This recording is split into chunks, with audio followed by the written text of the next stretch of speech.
মোৰ দুজনী ছোৱালী অলপ ব্যক্তিগত চিন্তাধাৰা ডাঙৰ হৈছে আৰু তেওঁলোকে নিজৰ ভৰিত নিজৰ স্বাৱলম্বী হৈ তেওঁলোকে মুক্ত মনেৰে মুক্ত স্বাধীনতাৰে সমাজখনত থাকিব বিচাৰে। তাই তুলনি বিয়াখনো আমি কোনো ধৰণৰ তুলনি বিয়া পতাত আমি সজাগতা সভা পাতিছোঁ। ডক্তৰ মাতি আনি পেলাই আমি সমাজক নাৰী সম্পৰ্কীয় কথাবিলাক আলোচনাহে কৰিছিলোঁ। এফালে এজোপা গছ আছে, ইয়াতে কিছু নাম লিখিছে। তোমাৰ অকণ পৰিচয়টো দিয়া। নমস্কাৰ, মোৰ নাম হৈছে মাধুৰ্য বৰা। কি কৰিছা তোমালোকে? মানুহবোৰ আহিছে বিয়ালৈ, হয়। তাৰপৰা এই গছপুলিবোৰ ইয়াত নাম লিখাৰ পিছত আমি নামকেইটা তাত লগাই দিবলৈ আমাক কৈছে। তাৰপৰা উপহাৰ হিচাপে এটা গছপুলি এটা। এগৰাকী স্বাৱলম্বী ছোৱালীৰ এখন বিয়া বুলি ক'লে আপোনালোকৰ অনুভৱ কেনেকুৱা হয়? আৰু আজি যৌতুক আৰু জোৰ এই দুয়োটাই বিৰোধ কৰা অসমৰ এগৰাকী স্বাৱলম্বী ছোৱালীৰ এখন বিয়া দেখুৱাবলৈ ওলাইছোঁ। আৰু যিখন বিয়াৰ পৰা তাই গোটেই অসমবাসীৰ কাৰণে এটা ডাঙৰ মেছেজ প্ৰেৰণ কৰিব বিচাৰিছে। গতিকে ভিডিঅ'টো শেষলৈকে চাব, শেষলৈকে চালে সকলো কথা বুজি পাব। তেতিয়াহ'লে দেৰি নকৰোঁ, আমি ব'লক বিয়াখন উপভোগ কৰোঁ। এটা নতুন দিনৰ আৰম্ভ কৰিবলৈ ওলাইছোঁ। আপোনালোকৰ পৰা শুভেচ্ছা আৰু মৰম বিচাৰিছোঁ। আপোনালোকে শুভেচ্ছা আৰু মৰম দিব বুলি আশা কৰিলোঁ। গোটেই চাৰিওফালে পেণ্ডেলৰ গোটেই কাষে কাষে এটা প্ৰকৃতিৰ লগত আচলতে তাই নিজেও জড়িত আছিলে। গতিকে কেনেধৰণে এই গোটেই চেষ্টাখিনি মানে মনত আহিলে?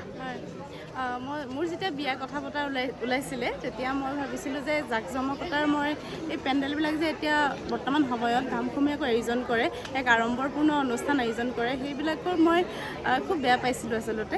যিহেতু আমাৰ নিচিনা মধ্যবিত্ত এঘৰ পৰিয়ালৰ এগৰাকী কন্যাক যেতিয়া বিয়া দিবলৈ হয়, তেতিয়াহ'লে আমাৰ যি অভিভাৱকসকলৰ চিন্তা, সেই চিন্তা দূৰ কৰাৰ স্বাৰ্থত মই এনেধৰণৰ কাম কৰিছোঁ, যিবিলাক কাম সামাজিক বাৰ্তা হিচাপে ৰাইজৰ মাজলৈ যাব।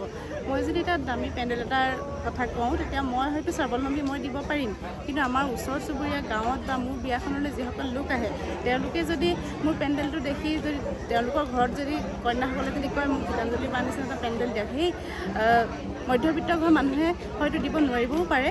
কিন্তু এনেধৰণৰ যদি পৰিৱেশ এটা সৃষ্টি কৰি দিওঁ, কেৱল চিলিঙি দি পিনে যদি আমি কৰোঁ, তেতিয়া হয়তো বহুতেই এই পেণ্ডেলটোৰ কথা হয়তো ক'বগৈ পাৰিব যে গীতাঞ্জলি বা তেওঁ নিজে স্বাৱলম্বী, কিন্তু তেখেতে কিন্তু এনেধৰণৰ অনাড়ম্বৰভাৱে তেওঁ বিয়াৰ আয়োজন কৰিছে। লগতে মোক আপোনালোকে হয়তো দেখিছে ডিঙি হাত মূৰ এইবিলাকতো একো নাই, চিম্পুল। মই আচলতে জোৰোণ আৰু যৌতুক দুয়োটাই বিৰোধিতা কৰোঁ, যাৰ ফলত মোৰ মানুহজনক আৰু মোৰ মা আৰু দেউতা হ'বলগীয়া তেখেতকো মই অনুৰোধ কৰিছিলোঁ যে আপোনালোকে যদি জোৰোণ ব্যৱস্থাও কৰে, তেতিয়াহ'লে সেই বিষয়টো কিন্তু আপোনালোকে আমাৰ ঘৰৰ পৰা মোৰ পৰা সঁহাৰি নাপাব। সেইকাৰণে আপোনালোকে ব্যক্তিগতভাৱে যি উপহাৰ দিব মোক আপোনালোকে দিব, সেয়া মই সামাজিকভাৱে মই গ্ৰহণ নকৰোঁ। যিটো সমাজত দেখুৱাই সেই ৰমক জমক সোণৰ অলংকাৰ কাপোৰ কানি সমাজৰ বাবে ভাল বাৰ্তা নাযায়। আচলতে যেতিয়া এগৰাকী কন্যা বিবাহত বহে, তেতিয়া বহু ৰাইজে সেই বস্তুসমূহ আড়ম্বৰপূৰ্ণভাৱে তেওঁলোকে সেই চাই থকা দৃশ্যটো মই একেবাৰে ভাল নাপাওঁ। সেইকাৰণে মই এইবিলাক অকণমান বিৰোধী কৰি চলোঁ। লগতে যৌতুক মোৰ লগত ফাৰ্নিচাৰ বুলিয়ে কৈছোঁ, আৰু তেনে বস্তু মই একো নিয়া নাই। নিজে আমি দুজনে কৰিম আৰু তেনেধৰণে আমি দুজনে জীৱনটো সজাই ল'ম তেনেকেই।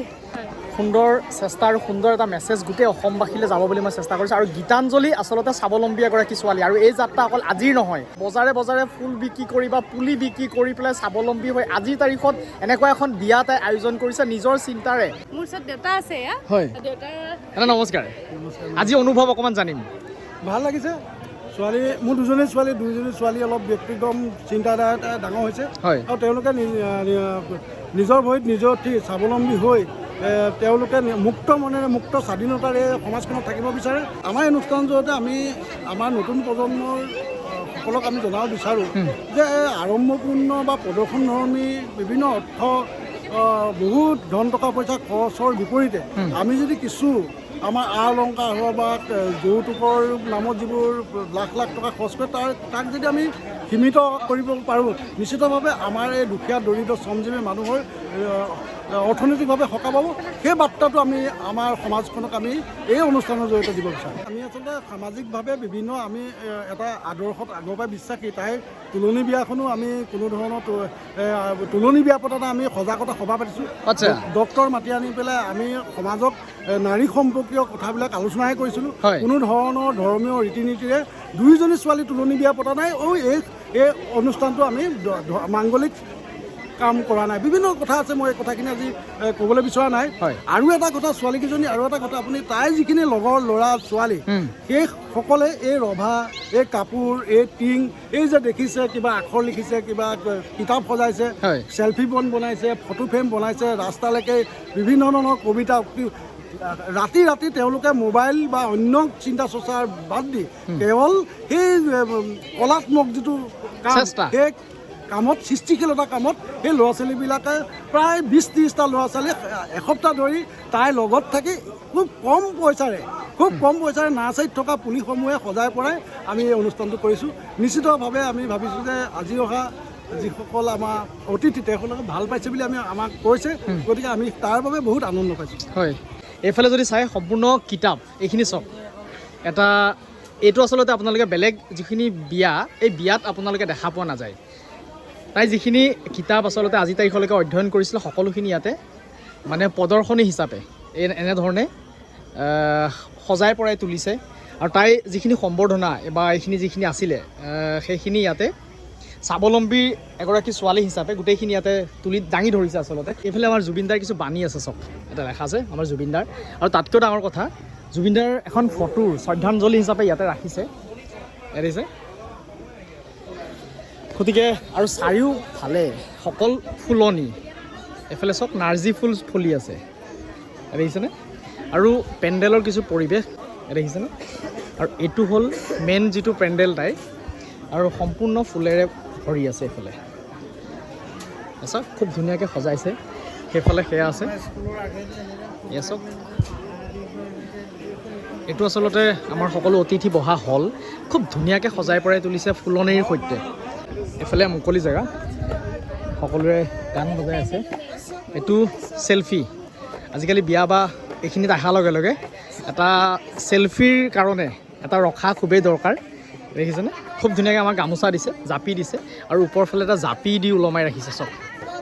আৰু এইটো ছাইডে যদি মই চাওঁ, তাইৰ যিখিনি পুৰণা ফটো, এই ফটোখিনি ইয়াতে দাঙি ধৰিবৰ কাৰণে চেষ্টা কৰিছে চব।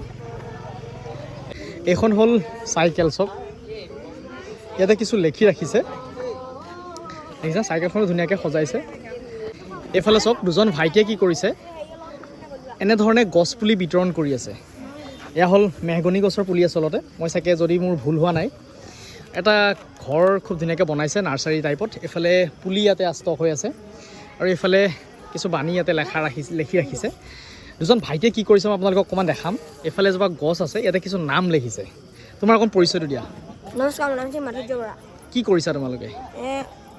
মানুহবোৰ আহিছে বিয়ালৈ, হয়, তাৰপৰা এই গছপুলিবোৰ ইয়াত নাম লিখাৰ পিছত আমি নামকেইটা তাত লগাই দিবলৈ আমাক কৈছে, তাৰপৰা উপহাৰ হিচাপে এটা গছপুলি এটা ইয়াতে চাওক, ইয়াতে যে মেহগনি পুলি উপহাৰ, চাওক মেহগনি পুলি উপহাৰ দিছে প্ৰত্যেকজন ইয়াতে বিয়া খাবলৈ অহা প্ৰত্যেকজন মানে আলহীক এটা এটা গছপুলিৰে তাই সকলোকে বিদায় দিছে, যাতে তাই বিয়াখনত এটা এটা গছপুলি প্ৰত্যেকৰ নিজৰ নিজৰ ঘৰত ৰুৱেগৈ। আৰু এইজোপা গছ দেখিছেনে? এই গছজোপাত কিছু নাম লিখিছে। এইখিনি আপোনালোকে ইয়াত যিসকলে ইয়াৰ গছপুলি নিছে, এই প্ৰত্যেকৰ ইয়াতে নাম ইয়াতে লিখিছে। তোমাৰ নাম কোৱা। নমস্কাৰ, মোৰ নাম শ্ৰী মৃগাংক শইকীয়া। কি কৰিছা তুমি? মই এইবোৰ পুলি দি আছোঁ। হয়, যোনবোৰ বিয়ালৈ আহিছে ইয়াৰ নাম লিখি ইয়াত লগাইছোঁ গছজোপাত, তাৰপিছত পুলি দিছোঁ। আচ্ছা, ৰভাতলিত সোমাই আহি আপোনালোকে দেখা পাব এইফালে দুখন চকী খুব ধুনীয়াকৈ সজাই পেলাই ৰাখিছে। চব ওপৰত আছে জাপি, দেখিছেনে? খুব ধুনীয়াকৈ সজাইছে। আৰু মোৰ লগত দেউতাক আছে, ইয়াৰ সকলো কথা অকণমান জানিবৰ কাৰণে চেষ্টা কৰিম। আমাৰ ল'ৰা ছোৱালীবিলাকে সদায় সৃষ্টিশীল কাম কৰে, যে আমি পুৰণা যিখিনি ৰীতি নিয়ম, যিখিনি পৰম্পৰা মানে ভাল, পৰা মানে লৈ ফুৰা, আমি যিখিনি ভাল সেইখিনিক ল'ব লাগে। গতিকে এইটো আমি ইয়াত দৰা বহিব, ইয়াত কইনা বহিব। আমি আচলতে হোম যজ্ঞ বা আমাৰ বিধি পাঠ ইয়াত একোৱেই নহয়।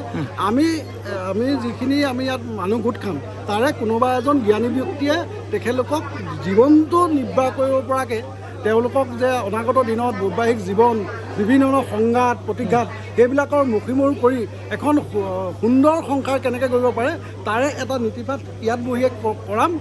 তাৰপিছত তেওঁলোকে ঘৰলৈ যাব পাৰিব। তেনেকুৱা ধৰ্মীয় কোনো নীতি নিয়ম আমাৰ ইয়াত নাই। আচ্ছা, মোৰ লগত গীতাঞ্জলিৰ মা আছে আৰু কইনাৰ মাক হিচাপে হাতত বঁটা লৈ আছে।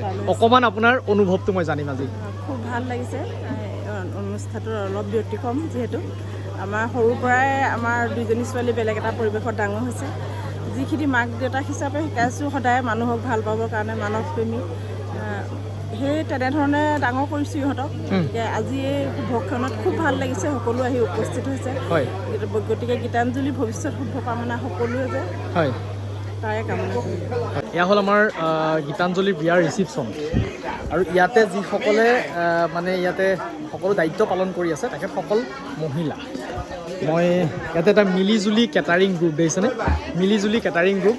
আমি মিলিজুলি কেটাৰিং গোটত আছোঁ যেনিবা। হয়। আমাৰ আজি খোলা প্ৰায় 3-4 বছৰ হৈছে আৰু 3-4 বছৰ এনেধৰণে মানে অকল বিয়াৰ গোটেইখিনি কামৰ লগত আপোনালোক জড়িত থাকে? আছোঁ। হয়। আৰু বিয়া সকাম, হয়, বাৰ্থডে এনেকুৱাবিলাকত জড়িত আছোঁ। আপোনালোকৰ এনে কোন জেগা কেটাৰিং পাৰ্টিটো? আমাৰ তৰাণী নপাম পৰে। হয়।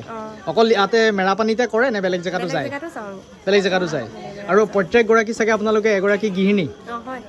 বাইদেউসকলে খুব ধুনীয়া ড্ৰেছ পোছাকৰ লগত জড়িত আৰু এনেধৰণে চাফ চিকুণতাৰে গোটেইখিনি পৰিৱেশ এনেধৰণে চম্ভালি আছে গোটেইখিনি।